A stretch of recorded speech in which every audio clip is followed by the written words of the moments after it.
तर मित्रांनो बघू शकताय ही आपली म्हातारी शेळी, जे की हे जे दोन आहेत बघू शकता. आता ती बकरं बघ कसलं जबरदस्त झाले. ही पाट आहे आणि तो बोकड आहे. बघा किती नळणं आणि तेल तेल आहेत दोन्ही. सर्वच पिल्ले जबरदस्त आहेत. आणि हे जे 3 पिल्ले आहेत हे बघा, हे 2 बोकड आणि 1 पाट ह्या होंड्या शेळीचे. म्हणजे बघा होंडा शेळी आपली, आणि हे 3 पिल्ले होंड्या शेळीचे आणि हे 2 पिल्ले ह्या शेळीचे. आणि तो जो बोकड आहे आणि एक तो बघा ती शेळी बघा. मग ते पण दाखवतो शेळीने. हे शेळी बघा, पांढरा बोकड आणि हे एकदम मस्तपैकी आता जगलेले आहेत. कारण ह्या बोरीचा पाला पण खाऊ घातलेला आहे, जो की सुबाबळीपाशी पाला आहे. सर्वांना माहिती आहे बोरीचं झाड वगैरे. बघू शकता जबरदस्त जगलेले आहेत, एकदम टॉप क्वालिटी. बघा पोट वगैरे काय फुगलेलं वगैरे नाही. आवाज वगैरे आहे का तुम्ही? काय काय फुगलेलं वगैरे नाही. जबरदस्त असं जगलेल्या शेळ्या. अशा चारावरणी वापरत चला, जेणेकरून हे बघा इकडे दसरथ घास वगैरे आहे. आता खरं सांगायचं म्हणलं, शेळ्या माझा जर अनुभव जर म्हणला तर पहिली कापणी थोडंसं उशिरा म्हणजे होतंय काय, थोडं कापणी उशिरा झाली. हे मधून कापसाळते बघा तुम्ही. हे बघा मध्ये पांढरं दिसत असेल.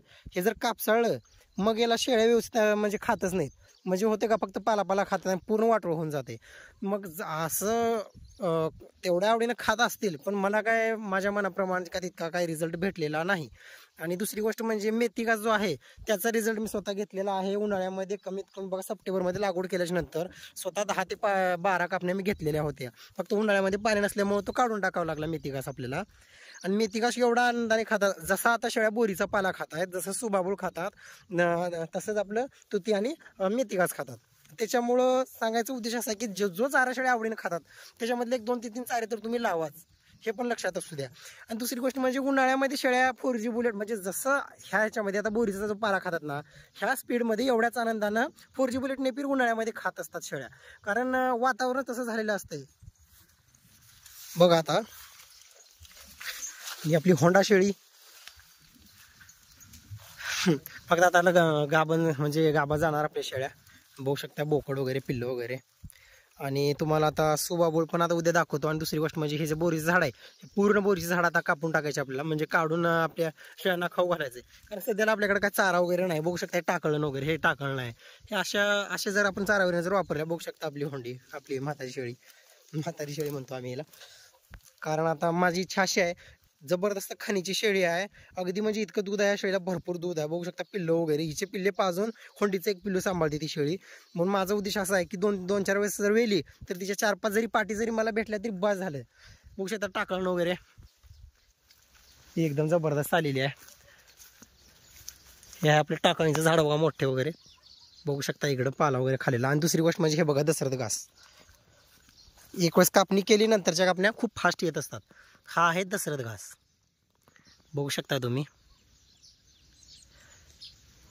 आता फक्त एवढंच राहिले. आता इकडं आपण कापणी केलेली आहे, काहीच नाही. वेळानं सरळ कापणी करून टाकायची. हे जे हिरवडमध्ये आपल्याला लंब जो आपण म्हणत असतो, बघू शकता इकडं.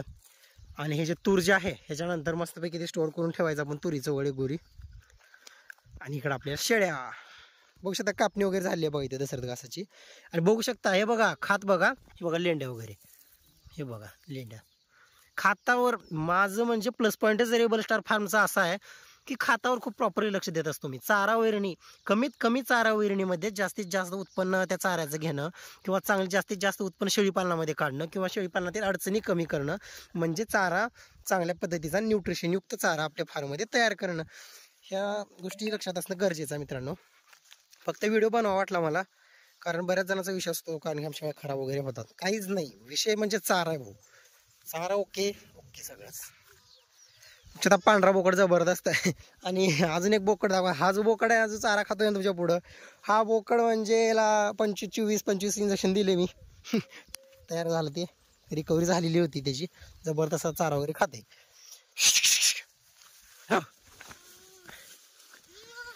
तर ठीक आहे, आता मस्तपैकी आपल्या शेळ्या पाणी पिणार. फारमध्ये गेल्या 1 वेळेस पाणी पेल्या मग ताणच घ्यायचा नाही, दिवसभर आपण मोकळे. बघू शकता मित्रांनो, आता आपण शेडकडे जातोय आपल्या. इकडं 4G बुलेट नेपियर बघू शकता. आता इथं पाणी पितात बघा. आता बघू शकता पिल्लं वगैरे पाणी पितात इकडं. तिकडं होंडीचे पिल्ले दूध पित आहे. आपल्या 2 कोंबड्या आणि हे आपल्या शेळ्या. आता एकदम तयार आणि जबरदस्त झाली आहेत, जेणेकरून आता आपण म्हणजे काही गरज नाही यांना चारा वगैरे टाकण्याची. ही ताकद आहे मुक्त संचार शेळी पालनामध्ये. हे बघा बऱ्याच ठिकाणी काय असते, भरपूर वगैरे शिवार असते पण आपल्याला कुठेतरी लाज वाटते किंवा वाटते बाबा मी ओपनवाला आहे किंवा मी एवढं शिकलो आता कसं शेळ्या फिरू, अशी जर मानसिकता असली तर मग ते चुकीचं आहे. कारण बघा बंदीचं शेळी पालनामध्ये चांगले चांगले चारे वापरावे लागतात मी सांगितल्याप्रमाणे आता तुम्हाला. आणि ते चारे वापरून म्हणजे दिवसभर एकदम नियोजनबद्ध दिवसभर चारा वगैरे टाकणं वगैरे ह्या गोष्टी कराव्या लागतात. पण फिरस्तीमध्ये जर समजा जर चांगल्या जर वैरणी जर भरपूर जर तुमच्याकडे जर शिवार असेल, एक 4 तास हिंडून आणलं तर डोक्याला ताणच नाही, डायरेक्ट आणून कोंडू शकतो आपण एक मोठ भरडा खो घालून बस. एकदम म्हणजे कसं आहे सोपं आहे थोडंसं आपण म्हणू शकतो, जर सोय असेल तर. जर नसेल तर काय अडचण नाही, या ठिकाणी पर्याय नाही आपल्याला. कारण बघा आता आमच्याकडे सगळं म्हणजे शेतीचंच क्षेत्र आहे, पडीक क्षेत्र नाहीच किंवा जंगल डोंगर दऱ्यातलं जे आपण म्हणतो ना तितकं जास्त प्रमाण नाही, थोडंफार आहे पण ते मेंढपाळ वगैरे आहेत भरपूर, जेणेकरून असं फिरवण्यासारखं तितकं शिवार नाही. नाहीतर मग मी बंदिस्त सुद्धा अजिबात केलेलं नसतं. बघू शकता आता मस्तपैकी नियोजन आहे. आणि शेळी ही पाट येणार आहे आपली लवकरच.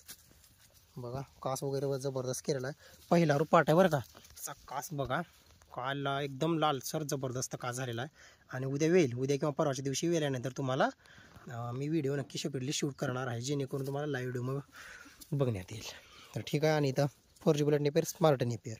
तर ठीक आहे मित्रांनो, रेबल स्टार फार्मला सबस्क्राईब करून घ्या, व्हिडिओला लाईक करत चला, शेअर करत चला. भेटू पुढच्या व्हिडिओमध्ये नव्या एखाद्या चांगल्या टॉपिकमध्ये. तर ठीक आहे, थांबू इथंच. तोपर्यंत जय हिंद, जय भारत.